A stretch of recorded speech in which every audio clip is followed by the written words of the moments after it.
Terima kasih untuk Anda yang masih bergabung bersama dengan kami, dan di segmen ini kita akan review bagaimana jalannya perdagangan di sepanjang hari ini. Dan kami ingatkan kembali, Anda masih bisa berpartisipasi di WhatsApp interaktif kami di 0812 di 8788 di 3723 seperti yang tertera di layar televisi Anda. Dan saat ini kami sudah terhubung melalui Zoom bersama dengan Bapak Octavianus Audi yang merupakan penggambar pasar modal. Kita akan langsung sapa saja Pak Audi. Selamat sore, apa kabar Pak? Selamat sore Mbak Devin, kabar baik. Terima kasih. Terima kasih juga Pak Audi sudah meluangkan waktu di IDX Channel. Hari ini indeks harga saham gabungan lebih cenderung tertekan Pak. Di beberapa menit jelang penutupan level 6.700-an tampaknya masih mampu dipertahankan. Pergerakan ISG kali ini tampaknya mengikuti dari bursa global, kemudian juga bursa Asia yang lebih cenderung tertekan. Terkait juga dengan data terbaru makroekonomi Amerika Serikat yang lebih menguatkan sinyal ini hawkish the Fed ke depan. Bagaimana analisis Anda? Ya, sebenarnya dari awal pekan ini sudah going well ya, sudah baik sekali. Sentimen juga cukup positif, data internal kita bagus sekali, inflasi kita turun lagi, baik yang keseluruhan maupun inflasi inti merupakan sinyal yang sangat bagus. Tetapi ini memang lebih ditekankan faktor eksternal, dan memang ini penyebabnya adalah kemarin terkait dengan data pekerjaan di Amerika yang ternyata masih sangat ketat sekali, dan betul sekali, memang ini akan memberikan sinyal yang hawkish untuk The Fed bisa kembali lagi menaikkan suku bunganya. Dan memang kalau kita lihat data dari CFI Fed Watch Tool, 90% probabilitas suku bunga itu akan naik 25 basis point di pertemuan bulan ini. Jadi memang inilah yang membuat khawatir, inilah yang akan membuat kita lihat sektoral, kita lihat Nikkei, Hang Seng, ini semua terkoreksi yang cukup dalam sekali. Kemarin koreksi 3%, ya so far kita hanya 0,5% hari ini cukup bagus sekali. Tetapi memang yang level mesti dijaga untuk ISG saat ini adalah sebenarnya selama masih di atas 6.690, saya pikir ini ISG masih cukup berpotensi masih akan menguat kembali selama levelnya masih dipertahankan. Baik, untuk minggu depan arahnya kemana untuk indeks harga saham gabungan, Pak Audi? 6725 posisi saat ini, kita sama-sama berharap 6.700-an akan mampu dipertahankan hingga penutupan sesi kedua di hari ini. Ya, saya kira sampai dengan nanti memang keputusan suku bunga The Fed ini rilis, ini sebenarnya kita masih akan kecenderungan bergeraknya akan lebih terbatas. Ya, potensial menguat masih ada, ya, tetapi baik lagi kalau kita bicara jangka yang lebih panjang untuk beberapa bulan ke depan, ya saya pikir ini kita masih akan dihantui. Karena kalau kita lihat data, balik lagi ke data yang tadi, bahwa ternyata tidak ada pemangkasan suku bunga sampai dengan di bulan Mei 2024. Jadi kita bisa bayangkan, kalau memang ternyata Bank Indonesia pun juga mengikuti atau selaras dengan menjaga stabilitas perekonomian Indonesia dengan terus mempertahankan suku bunga kita di 5,75%, ya saya pikir ini impact-nya kemana? Jelas ke masyarakat. Daya beli juga akan terus tergerus, termasuk juga dari emiten. Emiten juga sama. Beban yang harus ditanggung juga akan semakin besar, dan ini waktunya tidak pendek. Gitu. Jadi kita semakin panjang suku bunga ini dipertahankan di level tertingginya, saya pikir ini akan membuat atau akan memberikan sentimen yang cukup negatif untuk bursa saham, termasuk ISG. Dan kita juga bisa lihat bahwa memang tren kita ini masih bearish. Dari awal tahun kita masih terkoreksi, dan ini juga cukup lumayan tertekan. Baik, dari sisi rotasi pergerakan sektoral, Pak Audi, energi hari ini berbalik arah justru menjadi pemberat indeks harga saham gabungan setelah rally dalam beberapa hari perdagangan terakhir. Ini bagaimana analisis Anda? Ya, sebenarnya kalau kita bicara dengan energi, ini kan termasuk yang cyclical, artinya memang sangat terpengaruh sekali dengan sentimen data makro atau sentimen makro ke depannya. Jadi memang setelah sebelumnya memang ini cukup bagus, dan akhirnya juga harga komoditasnya pun mengikuti. Coal juga kemarin terkoreksi, hari ini juga masih terkoreksi lagi.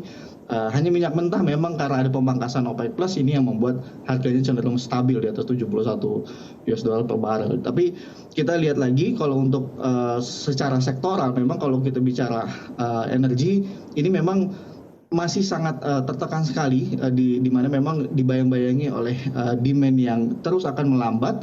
Ya memang ini yang akan membuat kecenderungan lebih volatile untuk sektor energi untuk beberapa bulan ke depan, dan saya pikir ini akan sentimennya masih cukup negatif untuk energi dari sisi suku bunga. Anda melihat para investor memanfaatkan trading saja di saham-saham energi, terutama dari batu bara, Pak Audi? Ya, saya pikir untuk saat ini bijaknya adalah memang lebih kita sarankan untuk trading terlebih dahulu karena memang kalau kita hold pun sentimennya atau arahnya pun kita bisa melihat bahwa rotasinya adalah memang untuk yang cyclical termasuk sektor energi ini pasti akan tertekan jika memang rotasi ekonomi ini sedang fase yang melambat atau bahkan demand ini berkurang. Jadi memang untuk saat ini jika memang ada penguatan, manfaatkan hanya untuk trading, manfaatkan untuk jangka pendek karena sekali naik atau sekali rotasinya terjadi penguatan, energi pun memberikan imbal hasil yang cukup menarik untuk sobat investor yang memang memanfaatkan untuk trading.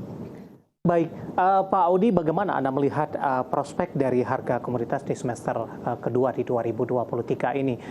Kemudian posisi dari pergerakan harga komoditas sebentar lagi itu laporan kinerja kuartal kedua juga akan dirilis. Akankah ini juga akan ada kaitannya juga tidak, Pak? Adanya perlambatan atau mungkin juga adanya pelemahan dari kinerja dari saham-saham pertambangan batubara di kuartal kedua ini? Ya jelas kalau kita bicara karena kalau untuk emiten-emiten yang berbasis atau sebagai produsen batubara ini sangat erat sekali dengan kaitannya dengan harga karena mereka income-nya memang lebih besar, kebanyakan memang lebih ke ekspor dan acuan internasional. Ini kalau kita lihat harga batubara memang terus mengalami penurunan, bahkan saat ini sudah di bawah 150 per ton, dan sebelum-sebelumnya kalau mungkin kita ingat ya di kuartal 1 atau akhir tahun lalu itu harga komoditas itu masih di kisaran di atas 400 US dollar per ton, dan saat ini sudah lebih dari setengahnya anjlok, dan saya pikir ini pasti akan korelasinya negatif terhadap pendapatan dari emiten-emiten batubara itu sendiri. Jadi justru ketika nanti kuartal kedua dirilis ya memang akan menjadi konfirmasi bahwa memang seiring atau kita lihat korelasinya ini positif dengan dari harga dengan pendapatan emiten-emiten batubara itu sendiri. Jadi kalau misalkan ternyata harga ini cenderung turun dan kita lihat juga memang sekarang sudah di bawah 150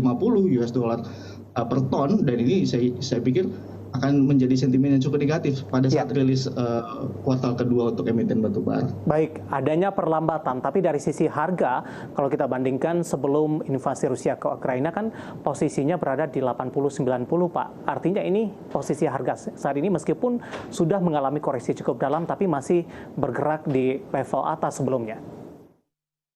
Iya betul, kalau misalkan kita balik lagi sebelum adanya invasi atau adanya krisis di Eropa, ini memang harganya masih terbilang cukup tinggi. Tetapi kalau kita year on year atau kita bandingkan dengan tahun sebelumnya, ya kemungkinan besar mengalami penurunan tidak terlalu signifikan. Tetapi memang secara tren kuartal on kuartalnya ini memang terus mengalami penurunan yang lumayan signifikan. Akan tetapi memang ya kita lihat lagi nanti ke depannya, kalau misalkan ternyata memang tadi yang seperti kita sudah bahas bahwa memang suku bunga ini akan tertahan di level tinggi yang cukup lama, otomatis ini akan semakin menekan untuk komoditas. Baik, lebih ke arah untuk trading saja pemirsa saham-saham berbasis energi terutama dari saham pertambangan batubara. Kita akan coba bergeser ke pembahasan lainnya, Pak Audi, terutama emiten pendatang baru yang baru saja tercatat di Bursa Efek Indonesia hari ini. Ada Aman Mineral Internasional Tbk ini mencatatkan di Bursa Efek Indonesia dan termasuk IPO terbesar di sepanjang 2023. Banyak kalangan yang mengekspektasikan Aman Mineral ini akan salah satu menjadi penggerak untuk indeks harga saham gabungan, bahkan dengan posisi oversubscribe-nya, kemudian ada perkiraan akan mengalami auto reject atas. Tapi kondisinya agak sedikit berbeda ini untuk pergerakan Aman pasca mencatatkan IPO-nya di pagi tadi. Bagaimana Anda melihat respon dari investor dengan IPO-nya Aman, kemudian dari pola pergerakannya sampai sejauh ini? Ya, sebenarnya kalau kita bicara Aman terkait dengan rasio ya, terkait dengan harga saat ini, bisa dikatakan memang harganya masih kompetitif ya, dikatakan murah tidak, tapi memang kalau kita bandingkan dengan industri, dengan sektornya, Aman ini termasuk yang cukup murah gitu ya. Tetapi kalau kita bandingkan secara dengan yang sejalan gitu ya, kalau kita lihat ini nilainya pun tidak bisa dibilang juga cukup murah. Jadi memang itulah yang menyebabkan mungkin antusiasnya memang cukup tinggi. Kita lihat oversubscribe-nya juga lumayan besar gitu ya, setelah beberapa kali kita lihat. Dan kalau kita bicara sebenarnya kalau untuk secara prospek ini bisa dikatakan Aman ini masih cukup menarik. Memang kalau kita lihat pendapatan terbesar ini adalah dari tembaga, dan kalau kita bicara tembaga sendiri secara tahun ke tahun kita bicara tembaga ini terus mengalami kenaikan, ditambah lagi fokusnya memang di 2030, 2050 itu adalah energi yang terbarukan, dan salah satu yang termasuk diuntungkan ini adalah kalau kita lihat itu adalah tembaga, dan di mana tembaga ini tren konsumsinya juga terus naik. China ini memang masih menjadi konsumen terbesar secara global. Dan yang kita lihat adalah ya untuk apa? Ya kalau sebelumnya kita lihat 10 tahun ke belakang tembaga itu digunakan untuk construction. Tetapi untuk kedepannya ini electrical network ini yang akan mendulang, yang akan menjadi konsumsi tembaga terbesar. Dan kalau kita lihat aman ini justru kalau kita bicara jangka yang panjang ini akan cukup menarik sekali. Tapi kalau untuk saat ini memang secara PE bisa dikatakan tidak cukup murah juga, tetapi kompetitif. Oke, menguat di 3,54% di 17,55. Aman kalau untuk jangka panjang lebih menarik, tapi kalau untuk posisi trading ini belum direkomendasikan. Ya, kalau untuk saat ini sangat volatile sekali. Ya, kalaupun untuk jangka yang pendek karena memang baru hari ini, ya kita bisa manfaatkan untuk besok. Ya, mungkin di rentang 17,55 sampai dengan di 1.800-an ini sebenarnya masih potensial. Cuma ya kita lihat lagi nanti ke depan. Baik, kita akan coba ulas untuk Medco yang merupakan induk usaha dari Aman. Kondisinya justru berbeda. Hari ini justru mengalami koreksi yang cukup dalam di 4,7%. Anda melihat sentimen dari IPO Aman ini cukup terimbangi dengan harga komoditas sehingga Medco hari ini mengalami koreksi, atau memang murni dari sisi teknikal pelemahan yang terjadi untuk Medco hari ini? Ya, kalau untuk Medco sebenarnya lebih murni memang on technical. Sebenarnya dengan adanya IPO Aman ini justru Medco ini salah satu yang diuntungkan. Tetapi kalau kita lihat kenapa hari ini memang terkoreksi, kalau kita lihat on technical ini justru memang mengkonfirmasi. Kenapa? Karena memang ada level resisten yang sudah beberapa bulan terakhir ini belum pernah ditembus oleh Medco. Jadi memang ini hanya technical aja, dan ternyata hari ini terkonfirmasi masih gagal, yaitu adalah di level 960 sampai dengan di 970. Jadi ini memang level yang sudah kita amati juga dari bulan Mei, dan ternyata gagal. Jadi saya pikir ini lebih ke technical trendnya aja. Baik, rekomendasinya untuk Medco, Pak Audi, dengan penutupan 910 melemah di 4,71% di perdagangan pekan depan. Ya, untuk Medco sebenarnya selama dia masih di dalam area 850 sampai dengan di 870, ini saya pikir untuk bisa ambil posisi buy on weakness masih oke. Tapi untuk investor yang memang lebih suka, memang sudah terkonfirmasi, lebih baik ya tunggu ketika dia sudah breakout, yaitu adalah di atas level 960. Karena itu yang lebih meyakinkan. Kita juga sudah mengamati ini dari Mei dan ternyata masih gagal-gagal terus. Ya, so far ya lebih baik lebih menunggu untuk buy on break atau bisa untuk buy on weakness, tetapi memang butuh waktu yang lumayan panjang untuk. Bisa diulang kembali Pak Audi, buy on break di level berapa untuk Medco? Buy on breaknya di atas 960, ini merupakan konfirmasi yang sangat bagus sekali. Jika Medco sudah bergerak ke atasnya, potensial upside-nya bisa sampai dengan 1100 jika dia breakout. Tetapi untuk investor yang memang suka mengkoleksi untuk buy on weakness, ini juga boleh dicermati sebenarnya, karena ini memang ada posisi support yang cukup kuat, yaitu adalah di 850 sampai dengan di 870. Itu untuk buy on weakness. Tetapi memang mesti sabar. Baik, analisis untuk Aman Mineral yang hari ini tercatat di Bursa Efek Indonesia dan induk usahanya ada Medco yang hari ini justru mengalami pelemahan di 4,71%, murni secara teknikal. Tadi juga analisis dan rekomendasinya, dan lagi-lagi keputusan investasi tetap ada di tangan pemirsa IDX Channel. Pak Audi, kita hold terlebih dahulu. Saya akan coba sampaikan update penutupan indeks harga saham gabungan di sesi kedua di perdagangan hari ini. Pemirsa, indeks harga saham gabungan di penutupan sesi kedua hari ini mengalami pelemahan yang cukup dalam di 0,60%. Dan ditutup di level 6.716,459. Sementara level terendah di sepanjang perdagangan hari ini tadi sempat menyentuh di level 6.711,223. Sementara level tertinggi hari ini di 6.757,048, di mana indeks harga saham gabungan lebih dominan bergerak di zona merah di sepanjang perdagangan hari ini.